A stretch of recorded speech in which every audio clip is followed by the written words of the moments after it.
Later today, the Prime Minister is meeting the family of Sir David Amess. Sir David gave this House and our country 40 years of service. I hope the Prime Minister will agree that getting the response to his murder right is vital, not just to his family, but to our democracy. Mr. Speaker, every week, I speak to businesses who are letting go of staff or closing. Has the Prime Minister been given an estimate of how many people will lose their jobs because of his budget? Prime Minister. Mr. Speaker, just on the question of Sir David, he was a deeply loved and respected colleague, and behind me is the plaque, as is the plaque to Joe Cox in front of me. And I know this was deeply felt by the House, but particularly, as I acknowledged at the time, by the party opposite, who lost a colleague and a friend in the most awful of circumstances. Mr. Speaker, I am meeting the Amess family later on today, and will make sure that they get answers to the questions that they ask. Mr. Speaker, in relation to businesses, I'm really pleased to say we've got thousands of new jobs into the economy. We've got more investment in the last 20 years, an absolute record. Wages are up higher than prices. 3 interest rate cuts, the best boost for the cost of living for a very long time. Mr. Speaker, the Prime Minister needs to get out more. Inflation is up, and estimates of job losses are between 130,000 and 300,000. Okay. His tax rises are hurting every sector of the economy. Things are getting worse for nurseries. Nurseries are writing to stressed parents right now, telling them that fees will go up because of his jobs tax. Can he explain how more expensive childcare is good for the economy or for working families struggling to make ends meet? Well, Mr. Speaker, we're putting in childcare. Look at the breakfast clubs, 2 in her constituency. But she's rather forgetting the $22 billion black hole that they left, that we had to deal with. That's why we had to take the necessary but right measures we did in the budget. And what's her response? Not that she'd reverse them. Oh, no, she doesn't say that. She attacks what we've done, but she doesn't say she would reverse it, because she wants all the benefits of our budget in returns of investment, but she doesn't want to pay for it. That's how we got into the mess in the first place. Mr. Speaker, the Prime Minister is out of touch, because he should know that nurseries are charging over £2,000 for full-time care. That's £24,000 a year after tax, and he's talking about 60p breakfast clubs. He has no idea what people out there are experiencing, and it is not just the families. Even councils must pay his jobs tax. To cope with it, the average council tax bill is increasing by over £100 in April, after he promised to freeze it. Hard-working families' money is going to the Chancellor instead of social care and fixing potholes. Why should these families pay more for less? Well, she really shouldn't denigrate what she calls, I think, 60p breakfast clubs. She should be welcoming them.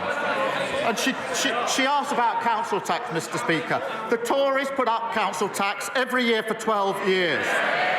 Their manifesto, Tory LGA manifesto, government should remove the caps on council tax. And then Hampshire Council, Tory, wanted a 15% increase. We said no. Slough Council, again, Mr. Speaker, Tory, wanted 3%. We said no. Windsor and Maidenhead, Tory, now Lib Dem, wanted 25%. We said no. We're the ones that are doing the right things to get this country on the right track. Mr. Speaker, the point is he promised to freeze, and they are going up. And if he wants to talk about councils, let's look at Liverpool or maybe Birmingham, where the rubbish is piling up so high, people vote Labour and all they get is trash, just like what he's saying at the dispatch box.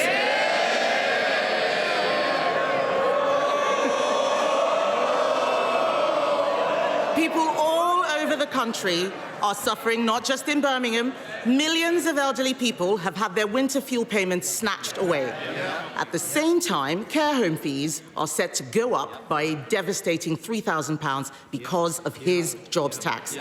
How does he expect pensioners on a fixed income to make ends meet? Mr. Speaker, this is why it's so important that wages are up higher than prices. That's why it's so important that the interest rates are coming down. This is the biggest boost for the cost of living for a very, very long time. What we're doing is picking up and fixing the mess that they left. Kemi, Badenoch. Go. Mr. Speaker, the Prime Minister is not looking at what is happening out there. Every day, I speak to businesses who are telling us that they think that they are going bust. And as if businesses and families didn't have enough to worry about, supermarkets say food prices will increase by over 4% because of the jobs tax.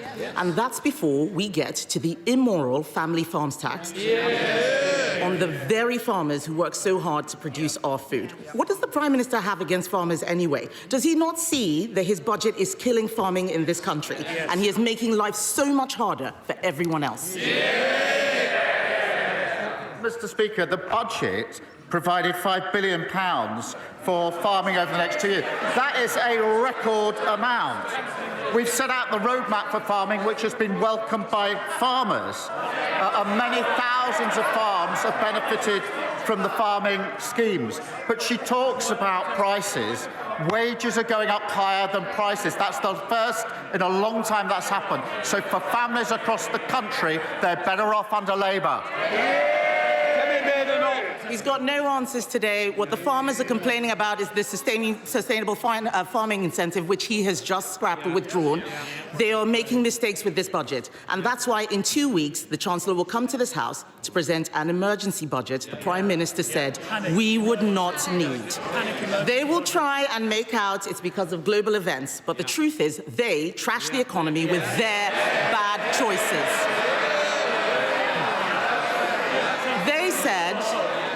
They said they'd look after pensioners. Then they snatched winter fuel payments. They said that they would be pro-business, but they hiked taxes on jobs.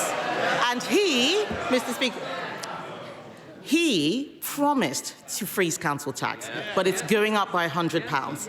This is a high-tax, low-growth, job-killing government. Will he use the emergency budget to fix the mess he's made? Mr. Speaker, inflation under them 11%, £22 billion black hole, a mini budget that made us the laughing stock of the world, and they want to give lectures on the economy to us. No, thank you very much.